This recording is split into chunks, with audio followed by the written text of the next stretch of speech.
Vous êtes nombreux à nous recevoir chez vous. Bienvenue à cette édition. Au sommet de ce journal, des présumés djihadistes innocentés après plusieurs mois de détention. C'est au Nigeria où l'armée affirme qu'après enquête, c'est près de 1000 personnes n'ont aucun lien avec le groupe djihadiste Boko Haram. Mesdames, Mesdemoiselles, Messieurs, bonsoir.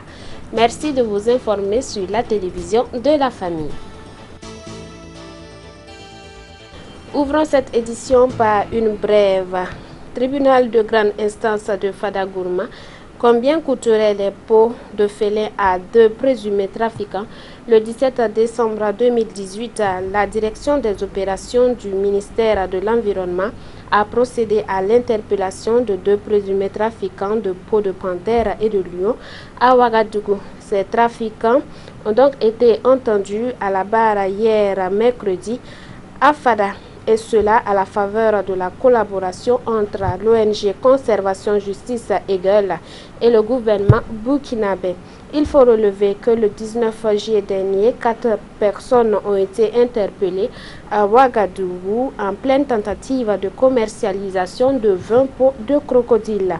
Et le 31 du même mois, ce sont 2 personnes qui ont été appréhendées toujours à Ouagadougou au moment où ils voulaient vendre 2 pointes d'ivoire d'éléphant.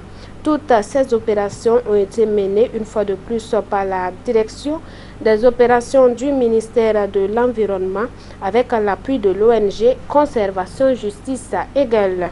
Ces trafiquants saisis encourent donc une peine de prison pouvant aller jusqu'à 5 ans et une amende pouvant atteindre 5 millions de francs CFA. Nous reviendrons sur le verdict du procès dans nos prochaines éditions.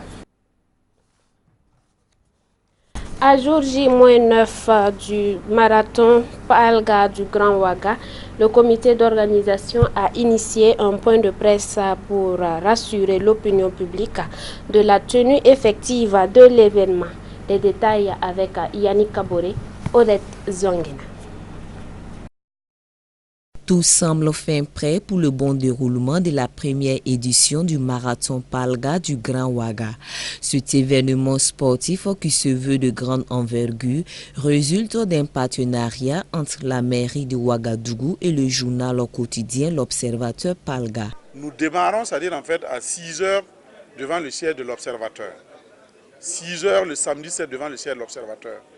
Auparavant, c'est-à-dire en fait à partir de vendredi, le vendredi 6, on va, c'est-à-dire en fait, commencer toujours à l'Observateur à remettre, c'est-à-dire en fait, les débardeurs et les dossards pour décongestionner, quitte à ce que, c'est-à-dire en fait, le samedi matin, dès, c'est-à-dire en fait, justement 5 h, nous épuisions, c'est-à-dire en fait, ceux qui n'auront pas pu venir en fait le vendredi retirer leurs dossards et les choses. Maintenant, pour ce qui est de l'arrivée, l'arrivée se fera, c'est-à-dire en fait, à hauteur de l'espace vide de l'ex-camp fonctionnaire. Voilà, donc c'est à ce niveau, c'est-à-dire en fait que les 42 km 195 seront effectivement bouclés.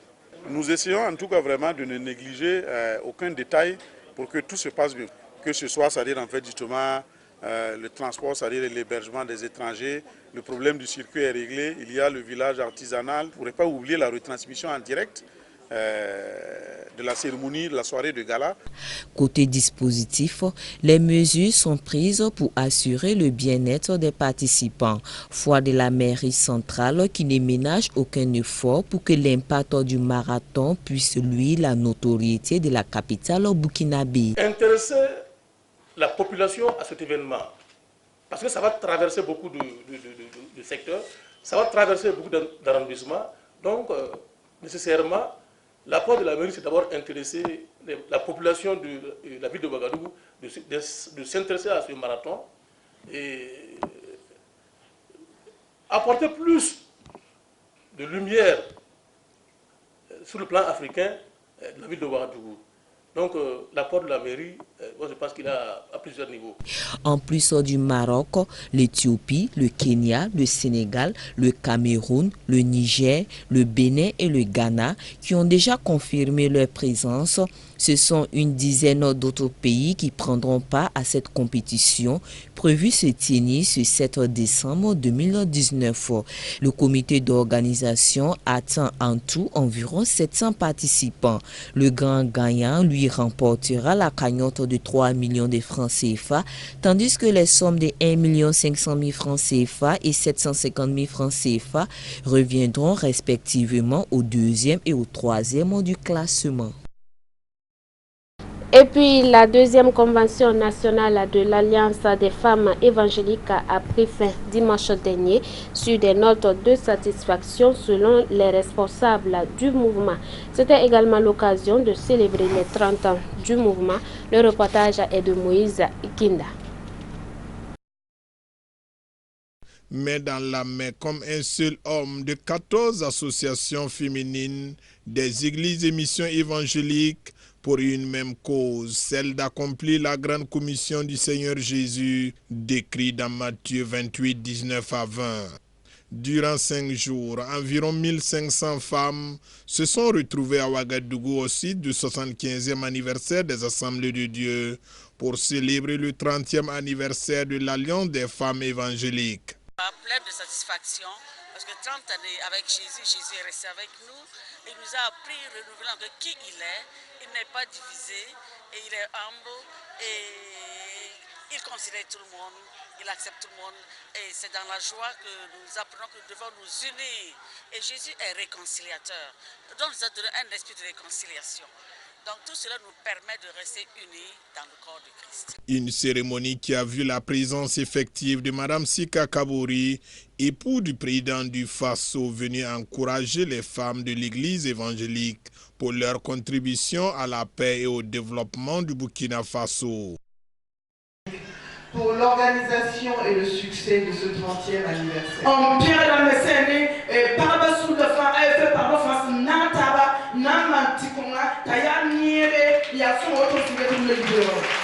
Et c'est une fierté pour l'Association des servantes du Christ ASC de l'Église des Assemblées de Dieu du Burkina Faso, membre fondatrice de l'Alliance des femmes évangéliques, de voir aujourd'hui les fruits de ce qu'elle a semé il y a 30 ans. Nous voulons rendre toute la gloire, tout simplement, à notre Père, à notre Dieu, qui a été l'initiateur. C'est lui qui a été l'initiateur, ce n'est pas les assemblées de Dieu, l'ASC, l'association des servantes de Christ du Burkina Faso qui a été l'initiatrice. Mais c'est le roi des rois, le Seigneur des seigneurs qui a inspiré les leaders. Et les leaders ont donné l'opportunité aux femmes de se réunir. Et nous voulons vraiment dire merci à l'Éternel pour les fruits que nous voyons maintenant. Nous nous sommes rendus compte que les gens ont compris le sens de l'unité. Et ils ont compris que dans l'unité, nous allons remporter de grandes victoires. Et timidement, nous continuons à nous unir. Et nous savons qu'un jour, le nom de l'Éternel sera encore plus glorifié que ce que nous voyons. Je vous remercie pour l'occasion que vous m'avez donnée de parler. C'est un sentiment de satisfaction qui m'anime en ce moment. Si on voit que beaucoup de femmes de 14 dénominations se sont réunies 4 jours durant au pied du Seigneur et à travers tout ce que nous avons reçu comme enseignement, comme instruction de la part du Seigneur, ça ne peut que réjouir le cœur.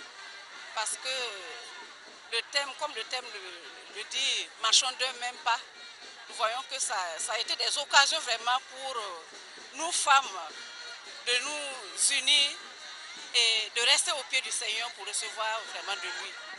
Et je suis vraiment dans la joie pour dire merci au Seigneur pour ce qu'il a fait pour les unes et les autres. L'AFE est née par la volonté des premiers responsables de la Fédération des Églises et Missions évangéliques. 30 ans après, c'est une fierté. Alors nous rendons grâce à Dieu, à notre Seigneur Jésus-Christ, pour les 30 années de vie de l'Alliance des femmes évangéliques. Vous savez que la Fédération des Églises et Missions évangéliques est accompagnée par l'aile féminine, qui est donc l'Alliance des femmes évangéliques. Alors à nos côtés, elles font un grand travail d'abord de mobilisation des femmes.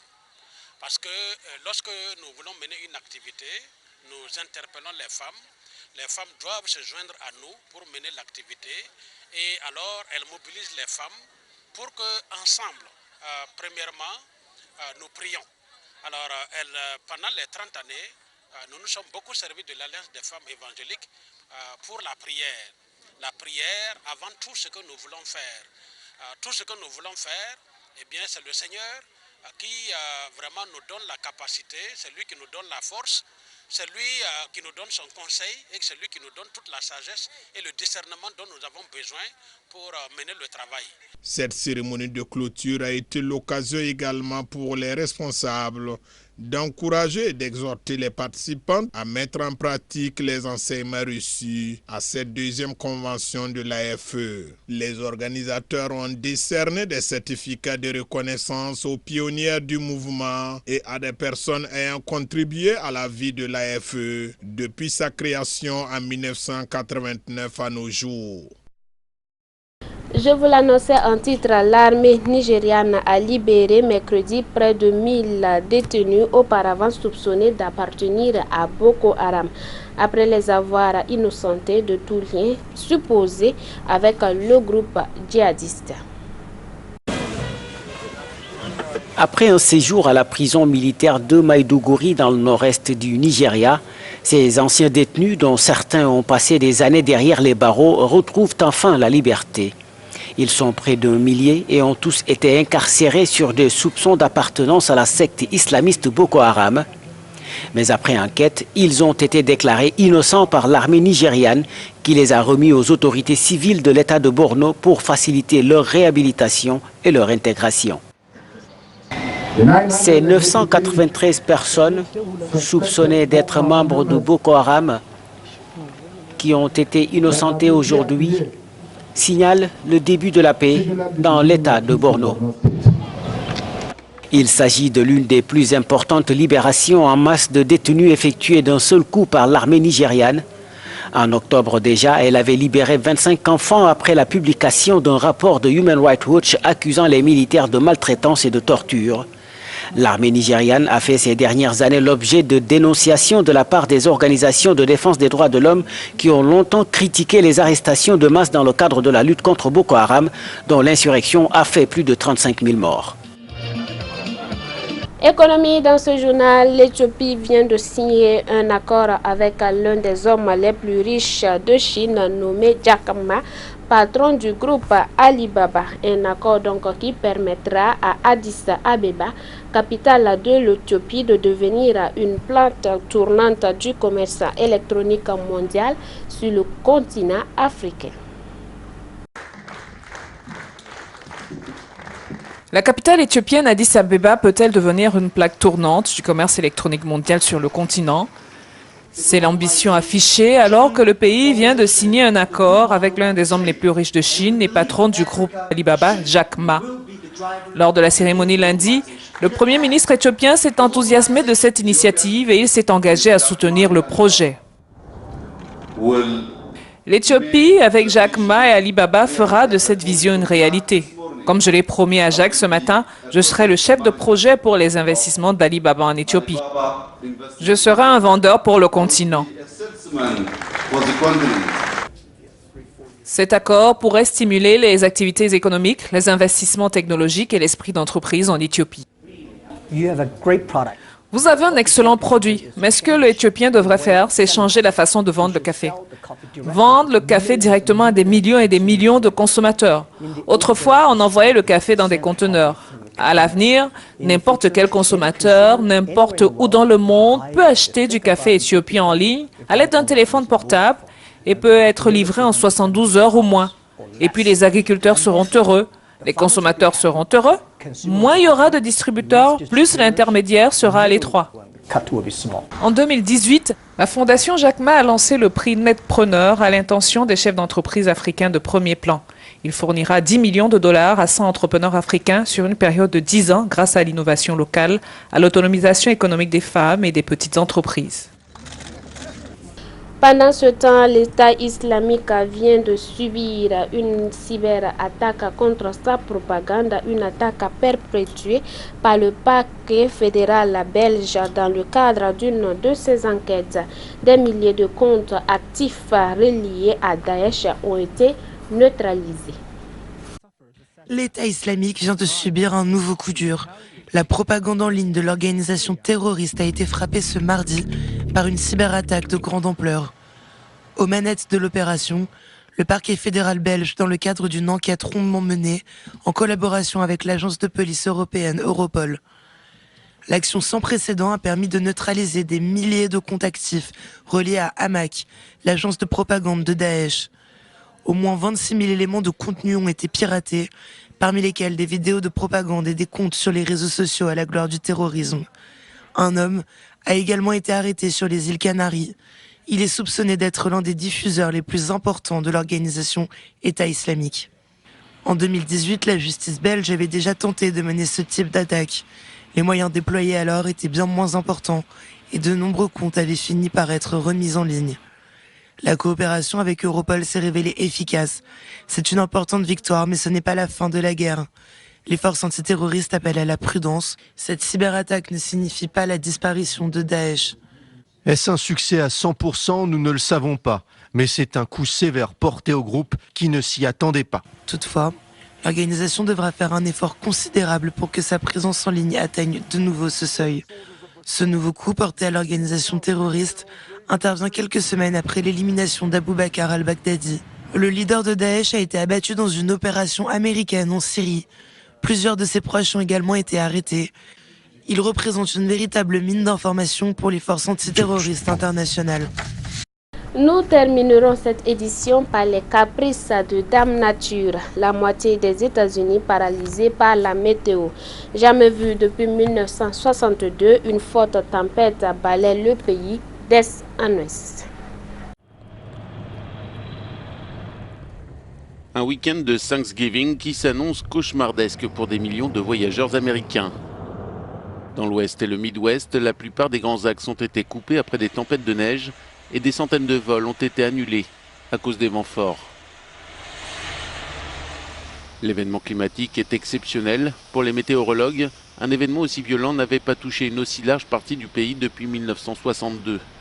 Du nord de la Californie à New York, c'est près de la moitié nord du pays qui est concerné.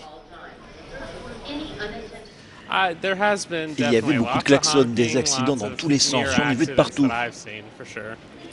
C'est de la folie. Il m'a fallu plus de temps pour descendre de la 105 jusqu'ici que pour venir du lac Elsinore. Soit près de 2 heures pour relier la sortie d'autoroute et le parking de l'aéroport de Los Angeles. Pour ce grand week-end familial, ce sont près de 55 millions d'Américains qui voyagent à travers le pays. Le chaos n'est pas loin.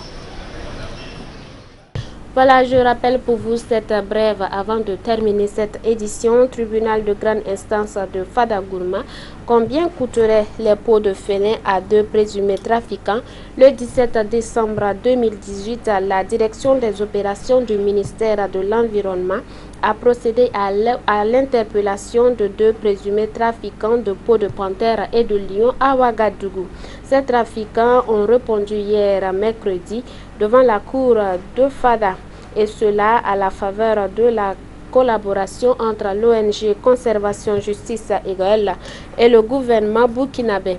Il faut relever que le 19 juillet dernier, 4 personnes ont été interpellées à Ouagadougou en pleine tentative de commercialisation de 20 peaux de crocodile. Et le 31 du même mois, ce sont 2 personnes qui ont été appréhendées, toujours à Ouagadougou, au moment où ils voulaient vendre 2 pointes d'ivoire d'éléphant. Toutes ces opérations ont été menées une fois de plus par la direction des opérations du ministère de l'Environnement et avec l'appui de l'ONG Conservation Justice Égale. Ces délinquants saisis encourent donc une peine de prison pouvant aller jusqu'à 5 ans et une amende pouvant atteindre 5 millions de francs CFA.